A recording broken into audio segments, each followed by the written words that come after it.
विजयनगर में दरबार लगातार बैठे थे। उसी समय दरबार के एक सुंदर महिला एक बक्सा लेकर आई। उस बक्से में एक मखमली साड़ी थी, जिसे निकालकर वह दरबार में राजा और सभी दरबारियों को दिखाने लगी। साड़ी इतनी सुंदर थी कि जो भी उसे देखता वह हैरान रह जाता। महिला ने राजा से कहा कि वह ऐसी सुंदर साड़ी बनाती है।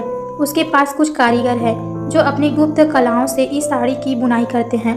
उसने राजा से निवेदन किया कि अगर राजा उसे कुछ धन दे तो वह उसके लिए ऐसी भी साड़ी बना देगी।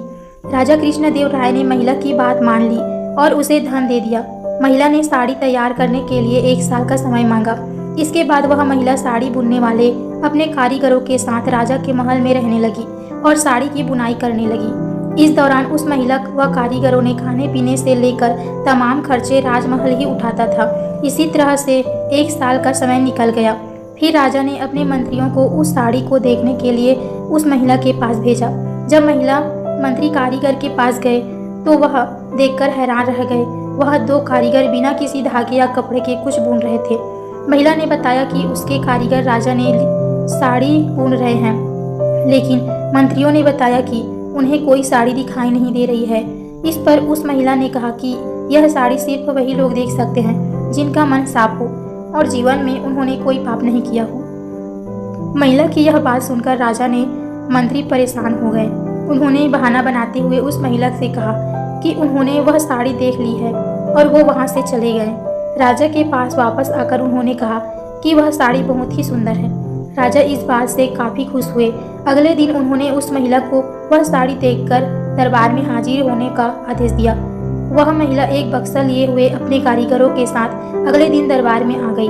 उसने दरबार में बक्सा खोला और सबको साड़ी दिखाने लगी। दरबार में बैठे सभी लोग बहुत हैरान थे, क्योंकि राजा समेत किसी भी दरबारी को कोई साड़ी नहीं दिखाई दे रही थी। यह देखकर तेनालीराम जी ने कहा कान में कि उस महिला ने झूठ बोला है, वह सभी को बेवकूफ़ बना रही है। इसके बाद तेनालीराम ने उस महिला से कहा कि उन्हें यह दरबार में बैठे किसी भी दरबारी को यह साड़ी दिखाई नहीं दे रही है। तेनालीराम की यह बात सुनकर महिला ने उससे कहा यह साड़ी सिर्फ उसी को दिखाई देती है जिसका मन साफ होगा और उसने कोई पाप नहीं किया हो। महिला की इस बात को सुनकर तेनालीराम ने एक योजना आई। उन्होंने उस महिला से कहा राजा चाहते हैं कि तुम खुद उस साड़ी को पहनकर दरबार में आओ और सभी को वह साड़ी दिखाओ। तेनालीराम की यह बात सुनकर वह महिला राजा के सामने माफ़ी मांगने लगी।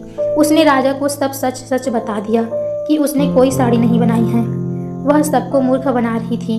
महिला की बात सुनकर राजा को बहुत गुस्सा आया। उन्होंने उसे जेल में डालने की सजा सुना दी, लेकिन जब उस महिला ने बहुत विनती की तो उन्होंने उसे छोड़ दिया और माफ़ करने के लिए जाने दिया।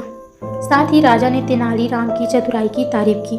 तो इस कहानी से हमें यही शिक्षा मिलती है कि अधिक दिनों तक झूठा या धोखा छिपाए नहीं जा सकता है।